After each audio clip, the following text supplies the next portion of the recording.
Hi, I'm Lindsay Walltower. I love life and exciting challenges. I help people build their wealth, protect their assets, but more importantly, build a legacy for them and their family. And I can do the very same thing for you. Your Wealth Today with Lindsay Walltower. Welcome to Your Wealth Today. I'm Lindsay Walltower, your host. Today you're going to learn about financial planning, wealth management, as well as how to select a good financial advisor. And today our guest will be Mr. Mark Riaboli from Independence Advisors, LLC, located in Wayne, Pennsylvania. Welcome, Mark, to the show. How are you? Thank you very much, Lindsay. It's a pleasure to be here, and I'm happy to help. Great, great. Mark has over 25 years of experience as an investment advisor, as well as in the planning field. His experiences include, prior to joining Independence Advisors, senior investment analyst at PNC Wealth Management in Philadelphia.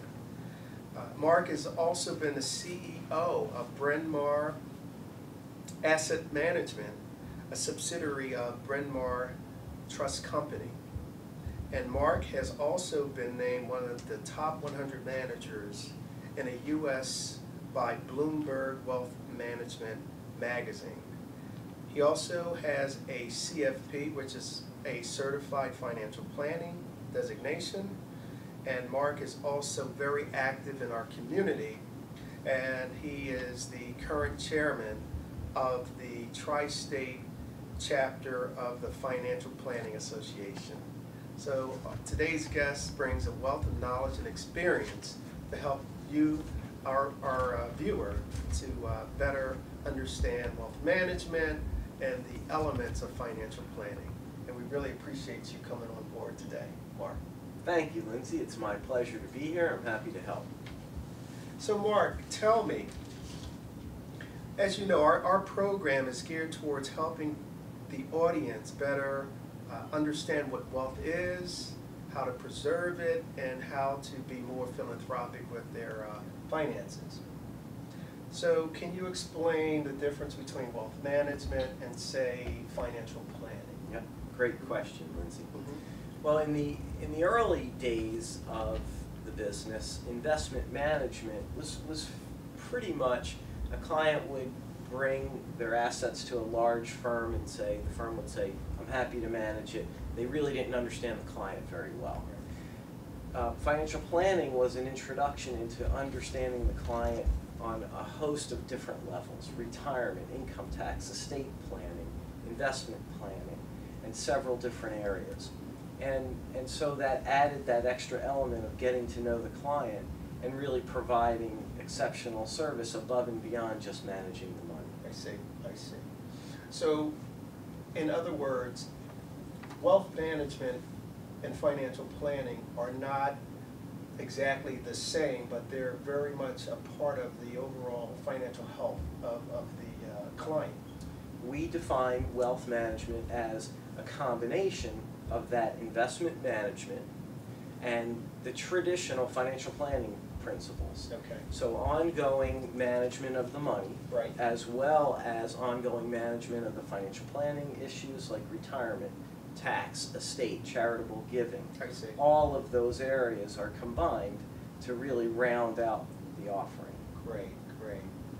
So what would you recommend as having the most important elements of a financial plan? For everyone, it's different. Some people that come to us have an investment focus. Some folks have a tax focus. It really depends on the person. Sometimes it's a cash flow issue. Will I have enough money later in life? So it really depends on the individual, which is more important than ever to manage the money in a holistic manner. What are some of the options what that financial plan look like? Right. As a family would like to, say, set up an account for their child to go to college? Right.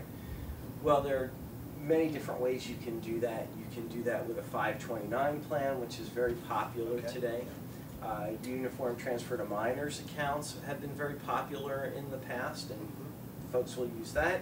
Folks will use trusts to do that. And some folks find that an insurance type product may be an appropriate vehicle. So it really depends on the goals and the situation. Absolutely. That's great.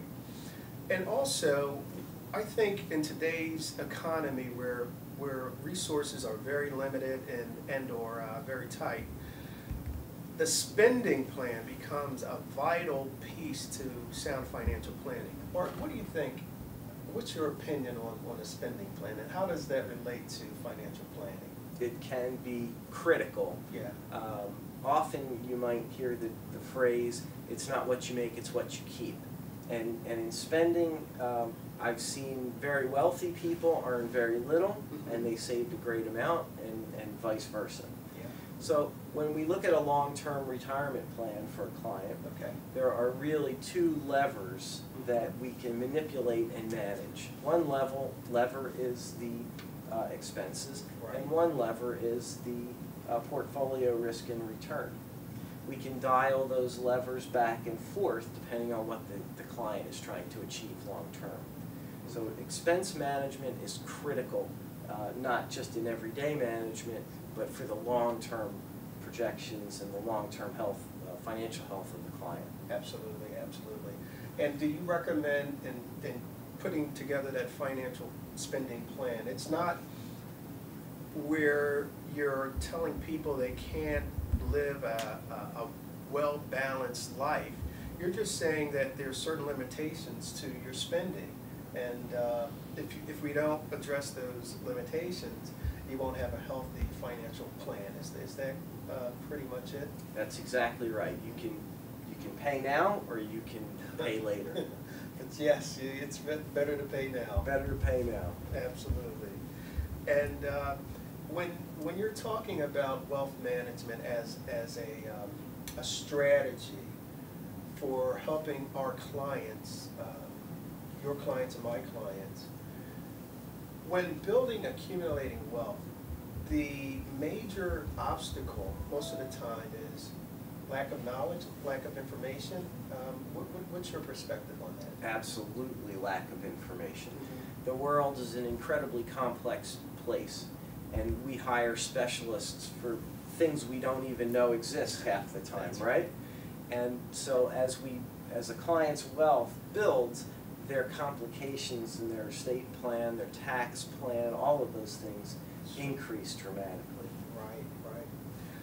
It was a recent survey done where our particular audience, over 70% of the people polled had little or no knowledge around financial planning or how to even select a viable wealth manager, a financial planner. So that doesn't surprise me. Are you, what are some of the steps you're taking with your firm to kind of do that in the community? Right. There are many different ways that you can begin to find a financial planner. There are websites. If you go to cfpnet.org and fpanet.org, you can find financial planners on those websites. Sure. Great. And as a financial planner yourself, what's your process? How do you actually work with a client in the beginning? Yeah, the first thing we do is meet with a client, or potential client, with no cost, no obligation. And I would encourage everyone that's looking at an advisor, they should look at advisors that offer that. Absolutely. And so that initial meeting, we gather all of their financial information. We gather a lot of information about their family, their goals, their values, all of those things. Great. We take that information back to the office and we do some projections.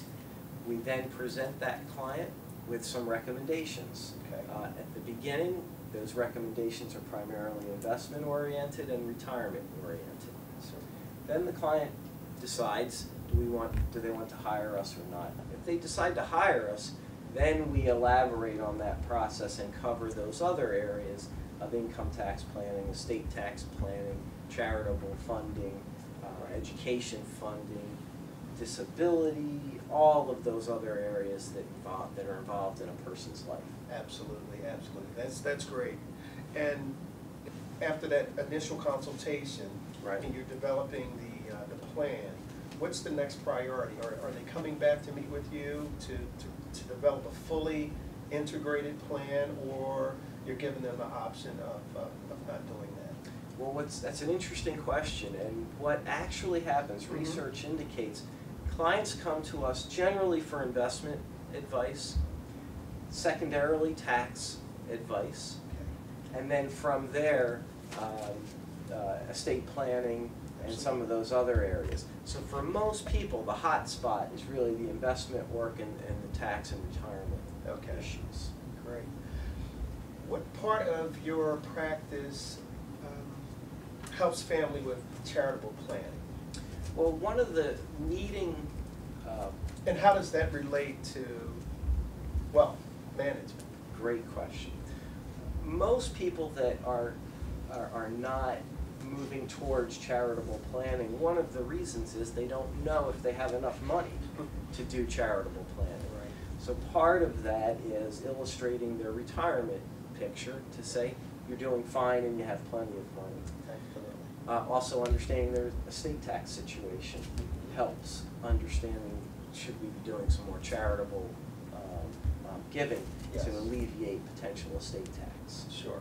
So it's all combined. It's all one big ball of wax that we've got to take into consideration. Absolutely. And it gets back to that early point where you said the spending plan. Once we've identified the spending priorities and actually have people know exactly where they are financially, then they are in a better position to be more charitable Much better. without hurting themselves. Right. And to illustrate that, some of our viewers may, at the end of the year, want to do a lot of things around holidays, those sorts of things. Right. But if you have a spending plan in place, you're in a better position inherently to plan ahead versus spending money that's not necessarily there. And I think the spending plan is a great way to allocate funds. You can still take care of your family and still be charitable at the same Absolutely. time. I think that's a great way to go. Once we answer the question, which most people have, is will I have enough? Do I have enough? From that, all sorts of goals and objectives will shake out, and for many people, charitable Absolutely. giving is along those lines. Yes, yes. And our audience is very charitable based on the research we've done. And people want to give, but if you don't have the resources to actually do that, it's a better way to be more charitable, just simply by having someone walk you through the process. So what are your thoughts around the characteristics, the values, integrity of a financial advisor and how to select one? Yep. Yeah. I'd be happy to talk about that. Yeah. I think nowadays more than ever there are a lot of criminals out Yeah. there, right? We all know about Bernie Madoff, and it's very scary to trust an advisor. They're in many ways like an accountant and an attorney or your medical professional. Absolutely. So the first thing that I suggest is talk to your friends and family, because if they've had good experiences, you're likely to have a good experience. Yes. But don't stop there. Also look at some of the websites out there. The Financial Planning Association, their website gives you the ability to go on there and search for an advisor. Right. And there are advisors with both CFPs and other credentials on the Financial Planning Financial Planning Association website. Yeah. And then in addition, the CFP, the board, CFP board Okay. has a website, and that's cfpnet.org. Right. And you can search for CFP Mhm. on that website. Okay. Whoever you narrow your list down to, I would suggest you do some background checks on them. Absolutely. And SEC registered advisors, basically fee-only advisors, they're regulated by the SEC. You can go to the SEC website and check on their firms and their background. Okay. And then the broker-dealer community, Yes. basically commission sales folks, They're regulated by an organization known as FINRA, F-I-N-R-A. You Okay. can go to their website and do due diligence on them as well. Great, great. But the most important thing you can do is do your homework, because you're trusting this person with your money and all of your personal information. Yes. And the chemistry that you have with this person is very important. Very important. It's a trusted advisor, and so if you don't, go with your gut in this case. If you don't feel a comfort, they don't make you feel intelligent, then by all means, keep looking. Keep looking. Absolutely. Trust is the key. Absolutely. Trust is the key with anything that we do as it relates to protecting your wealth, your family, and building your legacy. So I think the tips that Mark has provided today are really good insights into how to select an advisor, how to gauge that advisor, and when we come back, we're going to talk about how to keep that advisor accountable to the plans that we, as a team, create. Hi, I'm Lindsay Walltower. I love life and exciting challenges. I'm a wealth manager. I help people build their wealth, protect their assets, but more importantly, build a legacy for them and their family. And I can do the very same thing for you. I'm going to help you on the journey to financial freedom. Your Wealth Today with Lindsay Walltower.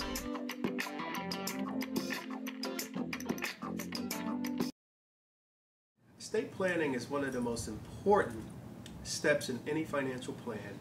It makes sure that your family, as well as your healthcare wishes, are honored. It's important that loved ones are protected, so a proper established estate plan is critical. Though often overlooked and put off in favor of more expedient matters in your family, a comprehensive estate plan involves a number of legal questions as well as affairs that we normally don't think about. So what is your current financial state of affairs? Think about that. What are your real and personal property, and how do you own them? How are they structured? More importantly, who gets it? Does your personal guardian need to be appointed? Does a personal guardian need to be appointed to your children? How much taxes will you need in order to pay your estate if you die unexpectedly or need to transfer property ownership? What funeral arrangements are appropriate to your estate plan? These are critical questions when you are thinking about estate planning. So when thinking about your estate, here are some things that you need to consider as it relates to owning property. These are the items that you will be transferring at your time of death and or a health concern. Real estate, bank accounts, stocks and other securities, life insurance policies, personal property such as automobiles, jewelry, and even artwork. So regardless of your age, the size or complexity of your estate, an estate plan will help you to accomplish these, to protect these many valuable assets. So first of all, identify family members and loved ones who you wish to leave your property to. That's critical. Also ensure that your property will be transferred to only those you've identified in your will. This is critical. As well as minimizing your taxes. You want to minimize your taxes. Okay? So to avoid the costs associated with the process of probate, a estate plan is also critical. So for more information, visit Walltower Philanthropic Advisors, that's Walltower Philanthropic Advisors, and request a free consultation. We'll be happy to assist you and answer any questions that you may have. This is your tip of the day. Welcome back. Today we're again with Mark Riaboli from Independent Advisors here in Wayne, Pennsylvania. And Mark, we left off talking about how to select a quality financial advisor. And to continue that point, help us to understand what qualities are inherent in a great financial planner. Great question. Yeah. When you go through that interview process, you want to ask questions like, what areas do you specialize in? How do you work with clients? Who will I be working with? Oftentimes you're dealing with a salesperson that will hand you off to a junior person.